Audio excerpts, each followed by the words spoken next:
Welcome to Dynamics of Diversity Radio with Orbit Law PLLC. I'm Steve Tanijo, a partner at Orbit Law and also a co-host of this series. Good morning. I'm Kripa Upadhyay, partner at Orbit Law and co-host of the series. Also with us in the studio right now is Mason Donovan, principal at the Dagoba Group, an integrated global diversity and inclusion consulting practice that helps leaders take tangible steps to enhance inclusion and optimize teams. Mason has over a decade of experience consulting clients in the areas of talent acquisition, performance management, and leading inclusive teams, including working with over half of the Fortune 1000 companies on talent acquisition and management initiatives. So welcome to the show. Mason, lots of research has been done on the topic of diversity and its benefits to corporations.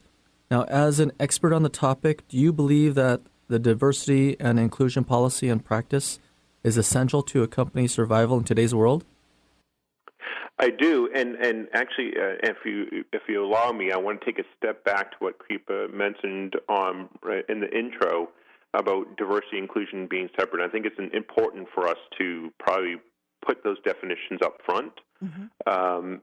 Diversity, how we see it very simply, is just a measure of difference.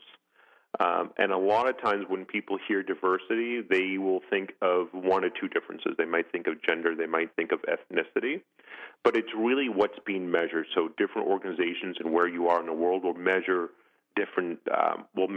demographics differently, or will focus on one or the other. And then inclusion is really the climate or the feeling in which you feel welcome to ... And filling in those dots would be, bring your full self to work, or really have your full voice heard. It's really that climate and the feeling of really feeling welcome and being part of the team. So I just wanted to put that up front so we understand that, as exactly what you said, Kripa, was very important, that diversity and inclusion are two very different terms that very often are defined as just diversity. So to go back to your question, yes, the short answer is definitely yes. It is essential to company survival in today's world. Of course, I'm biased because I'm focused on diversity and inclusion. But if we just look at a few snapshots out there, even if you look at it locally, your demographics locally, they're changing. They're becoming more diverse. Whether you're looking simply at generational differences that are going on, the needs and wants and desires we can all understand and look at a baby boomer generation and the millennial generation and understand there's different things that make them tick.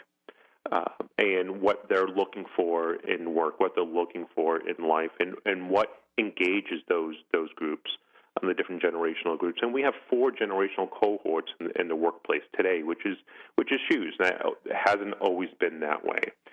Or even gender integration.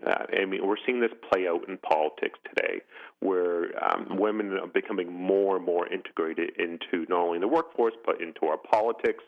And then we have all the cultural influences. So those are really simple the measures of diversity that we see there just locally. So if you're going to compete, if you're going to communicate in this global marketplace, or even in your local marketplace, you need to understand those differences. If you don't understand those differences, if you don't create a policy and a practice in place that understands how diversity impacts your business, and how you can be inclusive in that, then you're going to fail on innovation. You're going to fail on morale. You're going to fail on productivity and retention and acquisition of talent. Because, competition is no longer just simple competition. It's hyper competition. Mm-hmm. Whether, for example, let's say you're a home-based clothing designer, you're not just competing with those that are in your town. You're literally competing with everyone globally.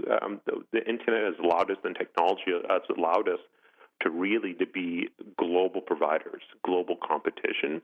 So you need to understand it from a competitive standpoint, but you also need to understand it from your customer standpoint.